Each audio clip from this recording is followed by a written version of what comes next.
일단 결론부터 말씀드리면 당연히 도움이 됩니다. 하지만 요즘 루테인을 누구나 그걸 먹으려고 드는 사람이 있어요.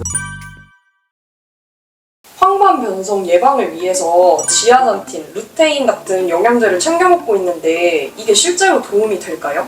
일단 결론부터 말씀드리면 당연히 도움이 됩니다. 황반 변성이라고 하는 게 뭐냐면 우리가 빛이 여기 각막, 여기 내피세포, 전방, 여기 그리고 여기 동공 지나서 여기 수정체를 지나서 유리체를 지나서 여기에 맺혀지거든요. 이게 망막, 노란 부분이 망막인데 망막 중에서도 여기 요만큼 있어요. 한 1.5mm 되는 부분이 있는데 이 1.5mm가 눈 전체의 한 시력의 90%라고 생각하시면 돼요.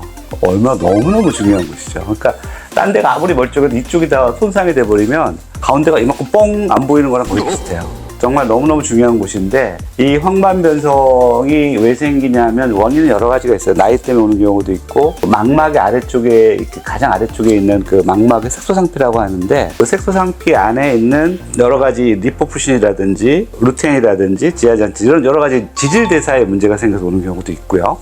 또 하나는 맥락막이라고 뒤쪽에 혈관층에 있는데 그쪽에 또 문제가 생겨서 혈관들이 자라오면 생기는 경우가 있거든요. 어쨌든 그 망막의 색소상피가 건강하면은 맥락막에 어떤 문제가 생겼을 때 그걸 좀 방어할 수 있는 기능이 생기고 또 그리고 실제로 이제 황반 변성 학회에서 얘기하는 RAG2 공식이라고 있어서 여러 가지 루테인이나 지아잔틴 그 비율이 있어요. 뭐 비타민 C라든지 E라든지 여러 가지 구리, 아연 뭐 이런 것도 혼합돼서 이 정도면 황반 변성을 억제해 줄 수 있다는 공식된 결과가 또 논문이 있기 때문에 분명히 도움은 됩니다. 하지만 요즘 루테인을 누구나 그걸 먹으려고 드는 사람이 있어. 백내장 있을 때도 루테인 먹으면 좋나요? 이렇게 얘기하는 사람들도 있고 녹내장인데도 그거 먹으면 좋나요? 이렇게 얘기하는데 일단 뭐 먹어도 나쁠 건 없겠지만 꼭 먹어야 되는 건 아니에요.